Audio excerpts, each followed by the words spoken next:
तो welcome to imagine point YouTube channel. तो प्यारे बच्चों, आज मैं क्लास 12 वाले बच्चों के लिए बेटा 2025 में हेलो एल्केन्स और हेलो एरीन्स में कौन से मोस्ट इंपॉर्टेंट क्वेश्चंस हैं जो पढ़ के आपको जरूर जाने चाहिए, ठीक है, उनकी मैं लिस्ट लेके आया हूँ। ठीक है, इस वीडियो में मैंने कोई टॉपिक नहीं पढ़ाया है, मैंने हेलो एल्केन्स और हेलो एरीन्स के उन क्वेश्चंस की बेटा लिस्ट लिखी है जो 2025 में आने की बहुत ज़्यादा संभावनाएं हैं। ठीक है, अगर आपको इन टॉपिक्स को पढ़ना है तो मेरे चैनल को सब्सक्राइब कर लो और उसकी जब प्लेलिस्ट में जाओगे ना बेटा, तो उसमें हेलो एल्केन्स और हेलो एरीन्स के बेटा ऑलरेडी सीक्वेंस वाइज आपके लेक्चर पढ़े हैं, आप उसमें से अपना डिटेल देख सकते हैं, पूरा फुल वीडियो देख सकते हैं। मगर अभी मैं बात कर रहा हूं केवल अपने उन इंपॉर्टेंट क्वेश्चंस की बेटा जो 2025 में आने की संभावना बहुत ज़्यादा है। मतलब इन क्वेश्चंस को मैंने बड़ी मेहनत से सेलेक्ट करके निकाला है कि ये क्वेश्चन बेटा बार बार रिपीट हो रहे हैं, तो अगर इन क्वेश्चंस को अगर आप पढ़ के जाएंगे तो 2025 का जो पेपर है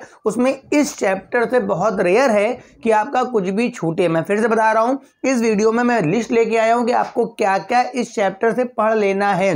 इसके बाद मैं लेके आऊंगा अपना अल्कोहल फिनॉल ईथर के इंपॉर्टेंट क्वेश्चन, और लगातार इसके जितने चैप्टर्स हैं सबके इंपॉर्टेंट क्वेश्चंस की मैंने लिस्ट बना रखी, सबका वीडियो भी मैं बनाऊंगा। ठीक है ना, अब यहां पर बात करते हैं 2025 के लिए। देखो भाई, पहले बात कर लेते हैं हम लोग हेलो एल्केन्स की। ठीक है ना, तो जब भी आप हेलो एल्केन्स पढ़ने जाएं तो बहुत जरूरी है बेटा कि आप नॉमेनक्लेचर जरूर पढ़ लें। ठीक है, बहुत ज़्यादा इंपॉर्टेंट है। बहुत से बच्चे नॉमेनक्लेचर और क्लासिफिकेशन नहीं पढ़ते हैं और अपने प्राइमरी, सेकेंडरी और टर्सरी एल्काइल हैलाइड को नहीं पहचान पाते हैं। नॉमेनक्लेचर पढ़ लीजिए, प्लस उनका जो क्लासिफिकेशन है जो मैंने यहाँ नहीं लिखा है उसको आप जरूर देख लीजिए, क्योंकि अगर आप अपने प्राइमरी, सेकेंडरी और टर्सरी एल्काइल हैलाइड्स को पहचान नहीं पा रहे हैं तो क्वेश्चन आपका छूट सकता है। ठीक है, कभी कभी किसी कंपाउंड का वो कॉमन नेम नहीं देता है बल्कि वो आईयूपीएसी नेम धर देता है, तो इस वजह से आपको आईयूपीएसी भी देख के जानी बहुत जरूरी है।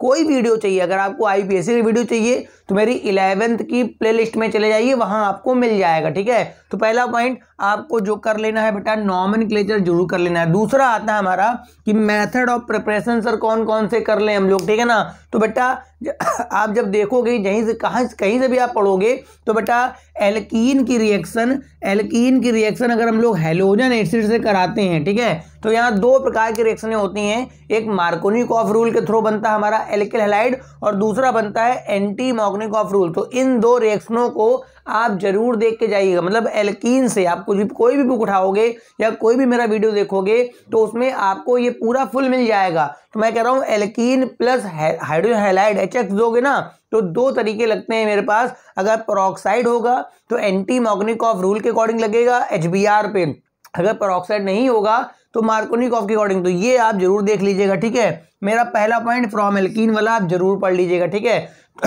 दूसरा मेरे पास हो गया फ्रॉम एल्कोहल, मतलब एल्कोहल से भी, एल्कोहल्स को अगर मैं PCl5 दे दूं, PCl3 दे दूं, SOCl2 दे दूं, वो डार्जन रिएक्शन होती है, तो उससे भी आपका पेपर में कई बार पूछा गया है कि एल्कोहल से हम लोग एल्काइल हैलाइड्स कैसे बनाते हैं। तीसरा, इस बात को मैं नहीं इग्नोर कर सकता कि नेम्ड रिएक्शन, आपका कोई भी प्रिपरेशन आ गया आपको नेम्ड रिएक्शन जरूर पढ़नी है। जैसे फिल्क्स्टीन रिएक्शन हो गया और मेरे पास हुंस डीकर रिएक्शन हो गया, स्वार्ट्स रिएक्शन हो गया, तो मैं इनके लिए नहीं बता सकता, कोई नहीं बता पाएगा भाई कि कौन से नेम्ड रिएक्शन पढ़ लो भाई अब की बार। ठीक है, तो नेम्ड रिएक्शन जहां पर आ जाए, मैंने 3 नाम बोले, मैंने पहला बोला फिल्क्स्टीन रिएक्शन बोला मैंने, दूसरा मैंने बोला आपका हुंस डीकर रिएक्शन और तीसरा मैंने बोल दिया था यहाँ पर कि जो स्वार्ट्स रिएक्शन है। इन सब रिएक्शनों को जरूर देख के जाइए, सब में आपका हेलो एल्केन्स बनता है। अब बात करते हैं प्रॉपर्टीज में। तो प्रॉपर्टीज में आप जितनी प्रॉपर्टीज हैं सबकी नेम्ड रिएक्शन जरूर पढ़ के जाएंगे। जैसे वुल्ट्स रिएक्शन हो गया, वुल्ट्स जरूर देखेंगे। ठीक है ना, वुल्ट्स हो गया, वुल्ट्स फेटिक भी इसमें लगा सकते हैं, वरना ये दोनों के लिए आती है। ठीक है, तो जितनी नेम्ड रिएक्शंस केमिकल प्रॉपर्टी वगैरह में आनी होनी है, एल्किल हैलाइड में आने वाली हैं, वो आप जरूर देख लीजिए। ज़्यादा नहीं है, 2-3 मिलेंगी। हाँ, उसके बाद जो सबसे ज़्यादा इंपॉर्टेंट पॉइंट है वो आपको क्या देखना है, SN1 और SN2, क्योंकि पूरा ये जो चैप्टर है SN1 SN2 से भरा हुआ है। ठीक है, न्यूक्लियोफाइल आएगा, अटैक करेगा, किसी को भाई OH का अटैक हुआ तो अल्कोहल बन गया। हाँ, अगर SN1 होगा तो आपका ऑर्डर है 3rd डिग्री, 2 डिग्री, 1 डिग्री, ये ऑर्डर। अगर आप SN2 करेंगे तो 3rd डिग्री, 2 डिग्री, उल्टा हो जाता है। मतलब कुल मिला के जितने भी आपके एल्काइल हैलाइड्स हैं उनमें आप SN1 SN2 जरूर आप देख लीजिएगा। तो ये तो बात हो गई बेटा हेलो एल्केन्स की कि मैं सर क्या क्या पढ़ लेता हूँ, इनको आप जरूर पढ़ लीजिए। अगर आप इसको करेंगे ना तो आपका चैप्टर भी लगभग 50% से ज़्यादा का कवर होने वाला है और इंपॉर्टेंट टॉपिक कवर होने वाले। बात समझ रहे हैं। अब हम लोग बात करते हैं अपने हेलो एरीन्स की, ठीक है। जैसे क्लोरोबेंजीन वगैरह हो गया, ब्रोबेंजीन, तो उसके लिए पहला पॉइंट तो आप डाउ मेथड जरूर पढ़ लीजिएगा। क्या पढ़ लीजिएगा आप? डाउ मेथड पढ़ लीजिएगा। इस मेथड से भी आपका जो मेरे पास है डाउ मेथड नहीं इसमें ये नहीं आता, डाउ मेथड इसमें से नहीं आता, ठीक है ना। तो आप पहला तो सैंडमेयर रिएक्शन देखिएगा, ठीक है। आप देखिएगा क्या सैंडमेयर रिएक्शन, डाउ मेथड जो है मेरे पास वो फिनॉल वाले में है। आप ये कह सकते हैं डाउ मेथड आपकी केमिकल प्रॉपर्टी में, चलो मैं डाल देता हूँ किसमें, केमिकल प्रॉपर्टी में डाल देता हूँ, ठीक है। केमिकल प्रॉपर्टी में डाउ मेथड आता है जिसमें हम लोग क्लोरोबेंजीन से फिनॉल बनाते हैं, ठीक है ना। तो दाउ मेथड इसी का था मगर केमिकल प्रॉपर्टीज में आएगा, ठीक है। सैंडमेयर रिएक्शन और गाटरमैन रिएक्शन ये आप भैया जरूर देख के जाएंगे। सैंडमेयर हो चाहे गाटरमैन हो, इनको तो आप छोड़ेंगे नहीं, ये बड़ी इंपॉर्टेंट है, ठीक है। प्लस एक क्वेश्चन जो बहुत पूछा जाता है कि क्लोरोबेंजीन का जो Cl होता है वो इनर्ट क्यों होता है, मतलब वो ना तो SN1 देता है ना तो SN2 देता है। तो इस क्वेश्चन को आप बिल्कुल भी मिस नहीं करेंगे कि क्लोरोबेंजीन अगर आप यहाँ मिस करेंगे तो फिर वहाँ पेपर एग्जाम हॉल में भी आप मिस ही करेंगे कि ये मैं पढ़ के आता, ठीक है। इसका Cl इनर्ट होता है क्योंकि उसके बाद जो लोन पेयर होते हैं बेटा वो उससे करता है रेजोनेंस, जिससे कार्बन क्लोरीन के बीच बेटा डबल बॉन्ड बन जाता है, जल्दी Cl निकलता नहीं है, इस वजह से इनर्ट हो गया, ठीक है। बाकी मेरे पास ये वुल्फ-फिटिक रिएक्शन ये दोनों जगह आती है बेटा, वुल्फ-फिटिक यहाँ भी आती है वहाँ भी। मैंने वो जो डाउ लिखा था बेटा, डाउ लिखा था वो केमिकल प्रॉपर्टीज के थ्रू लिखा था, ठीक है। उसके बाद आप DDT जरूर देख के जाइएगा, DDT आप जरूर देखेंगे। उसके बाद reactivity order of chlorobenzene for SN reaction, जैसे अगर मैं इस पे न्यूक्लियोफाइल का अटैक कराऊं स्लो होगा, अगर मैं इसके आर्थो पे एक NO2 लगा दूं तो रेट थोड़ा फास्ट हो जाएगा क्योंकि NO2 इलेक्ट्रॉन विड्रा करेगा, चार्ज पॉजिटिव बढ़ाएगा, न्यूक्लियोफाइल आके जल्दी घुस जाएगा यहाँ पर। अगर मैं यहाँ 2 NO2 लगा दूं आर्थो और पैरा, तो इस तरह का क्वेश्चन भी खूब पूछा जाता है कि अगर इस पर मैं NO2 ग्रुप आर्थो पैरा पे बड़ा लगाता हूं तो बेटा रिएक्टिविटी का ऑर्डर क्या होगा, ठीक है।